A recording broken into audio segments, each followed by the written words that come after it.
वहाँ पर भारतीय जनता पार्टी सरकार बनाएगी और उसके लिए अमित शाह बन चुके हैं प्रभारी वहाँ के। दूसरा सरकार जो बननी है वो असम में बननी है। विजय थलापति अब वहाँ के मुख्यमंत्री होंगे, ये तय हो गया। डीएमके यानी कि स्टालिन की पार्टी, स्टालिन साहब ने इस्तीफा दे दिया है मुख्यमंत्री पद से, रास्ता खोल दिया है अगली सरकार बनने का। दोस्तों नमस्कार, मैं संजय मग्गू और मौजूद हैं देश रोजाना के डिजिटल मीडिया मंच पर। इस समय 5 राज्य जहां पर विधानसभा के चुनाव हुए थे, वहां सरकारें बनाने का जो कवायद है वो शुरू हो गई है। 5 राज्यों में चुनाव हुए थे। पहला राज्य पश्चिम बंगाल, क्योंकि बहुत चर्चाओं में था। वहां पर भारतीय जनता पार्टी सरकार बनाएगी और उसके लिए अमित शाह बन चुके हैं प्रभारी वहां के। दूसरा सरकार जो बननी है वो असम में बननी है। असम के मुख्यमंत्री हिमंता बिस्वा शर्मा ने आज इस्तीफा भी दे दिया और अब जल्दी असम की सरकार का रास्ता प्रशस्त हो जाएगा, क्योंकि वहाँ भारतीय जनता पार्टी के पास पूर्ण बहुमत है। असम के लिए भी प्रभारी और सह प्रभारी दोनों नियुक्त हो चुके हैं। हरियाणा के मुख्यमंत्री नायब सिंह सैनी भी जाएंगे असम में सरकार बनवाने के लिए, वहाँ पर नेता का चयन करवाने के लिए। तीसरा राज्य है पुडुचेरी। तो पुडुचेरी की वहाँ क्षेत्रीय राजनीतिक जो पार्टी है उनके बीजेपी के समर्थन से, यानी कि एनडीए की सरकार बननी तय है। वहाँ किसी को जाने की कोई ज़रूरत है ही नहीं। चौथा राज्य केरल है। केरल कांग्रेस ने बनाना है और कांग्रेस ने भी अपनी तैयारी पूरी कर ली है। कई नाम है चर्चाओं में। 5वां राज्य तमिलनाडु है। तमिलनाडु एक ऐसा राज्य है जहां पर पहली बार, यानी कि लगभग आधी सदी के बाद, जो वहां का लोकल लैंग्वेज है, वहां का सिस्टम है द्रविड़ वाला, वो फेल हो गया। और पहली बार वहां पर जो सरकार बनी, एक स्टारडम से आकर के नेता बने, यानी कि अभिनेता से नेता बनने वाले विजय थलापति अब वहां के मुख्यमंत्री होंगे, ये तय हो गया।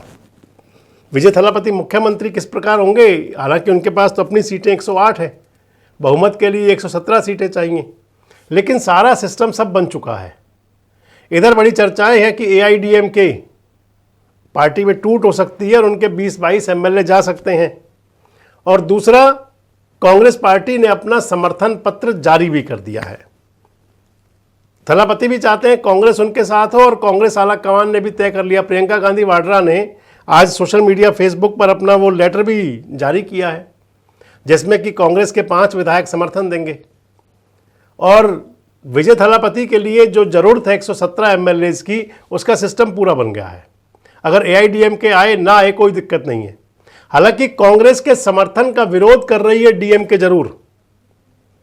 डीएमके यानी कि स्टालिन की पार्टी, स्टालिन साहब ने इस्तीफा दे दिया है मुख्यमंत्री पद से, रास्ता खोल दिया है अगली सरकार बनने का। स्टालिन की पार्टी की तरफ से कहा जा रहा है कि क्योंकि कांग्रेस पार्टी ने समर्थन दे दिया है और विजय थलापति कह चुके हैं कि कांग्रेस उनके साथ मिले और डीएमके को साइड करे। अब जब राहुल गांधी की तरफ से, कांग्रेस पार्टी की तरफ से समर्थन का पत्र जारी हो चुका है, तो फिर डीएमके की तरफ से कहा जा रहा है कि राहुल गांधी को भूलना नहीं चाहिए। जब पूरे देश में उनके साथ कोई नहीं खड़ा हुआ था, तो हमने, यानी कि स्टालिन ने राहुल गांधी को प्रधानमंत्री का कैंडिडेट बना करके स्वीकार किया था, खड़ा किया था। आज अगर ऐसा होता है तो फिर ये कहीं इंडिया गठबंधन के साथ छल है, ऐसा डीएमके का कहना है।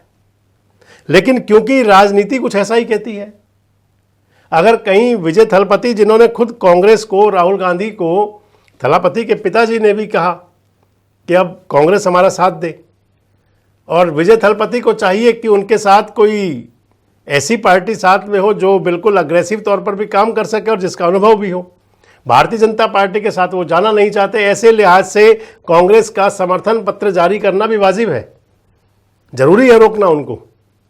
अब जो गठबंधन सरकार का जो फॉर्मूला लगभग जो तय है, एआईडीएमके का बाद में देखेंगे क्या होगा और डीएमके के अंदर क्या स्थिति रहेगी, लेकिन थलापति के लिए जो बहुमत का आंकड़ा पूरा करना है, उसके लिए 108 विधायक उनके अपने हैं। हालांकि खुद विजय जो है वो 2 सीटों से चुनाव जीते हैं, गिनती 108 की होगी। 5 विधायक उनके पास कांग्रेस पार्टी के मिल गए। 2 विधायक उनको सीपीआई और 2 विधायक सीपीआईएम के मिल जाएंगे। 2 विधायक उनको मुस्लिम लीग के भी मिल जाएंगे जो बाहर से समर्थन दे सकते हैं।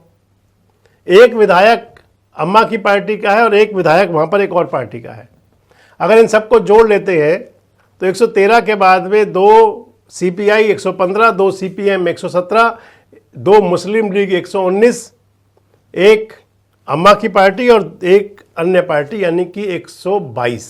4 विधायक अभी और हैं पीएम के उनका समर्थन भी लगभग कन्फर्म है मिलना, यानी कि सरकार बनने का रास्ता पूरी तरह से साफ। 125-26 विधायकों का पूरा जुगाड़ विजय थलपति के पास हो गया। और इसके साथ ही एक बात और हो गई कि अगर कहीं भारतीय जनता पार्टी का समर्थन होता तो फिर एनडीए की सरकार 22 के बजाय 23 हो जाती, लेकिन विजय थलपति ने खुद ही कह दिया था इसके साथ ही इंडिया गठबंधन की ताकत बढ़ने का भी रास्ता क्लियर हो गया। इंडिया गठबंधन में शामिल होगी विजय थलपति की पार्टी टीवी के, और यहाँ से एक नई सियासत का शुभारंभ हो जाएगा, नई सियासत शुरुआत हो जाएगी। हालांकि तमिलनाडु की राजनीति को लेकर के और भी बहुत सारी बातें हैं। जयललिता भी, जो पुराना जयललिता वाला समय का एपिसोड था वो भी लोगों को याद आ रहा है, आपसे बात करूंगा उस बारे में भी। लेकिन इतना जरूर है कि अब जिस प्रकार सभी राज्यों में सरकार बननी है, वैसे ही तमिलनाडु के अंदर इंडिया गठबंधन, इंडिया अलायंस की सरकार बनने का रास्ता, यानी कि वहाँ पर इंडिया अलायंस पहले था और आगे भी इंडिया अलायंस की सरकार बनने का मार्ग प्रशस्त हो गया है।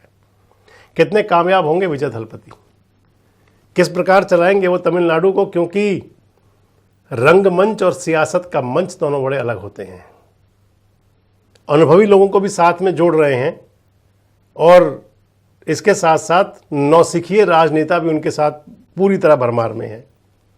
कैसी चलेगी सियासत तमिलनाडु की, और कांग्रेस पार्टी को इस कदम से कितना फायदा है, कितना नुकसान हो सकता है, कमेंट बॉक्स में जरूर बताएं। जुड़े रहे हमारे साथ, देखते रहे देश रोजाना। सब्सक्राइब करें देश रोजाना के YouTube चैनल को और नई वीडियो की नोटिफिकेशन पाने के लिए बेल आइकन जरूर दबाएं। अगर आप ये वीडियो Facebook या Instagram पर देख रहे हैं तो पेज को लाइक और फॉलो जरूर करें और ज्यादा से ज्यादा शेयर करें।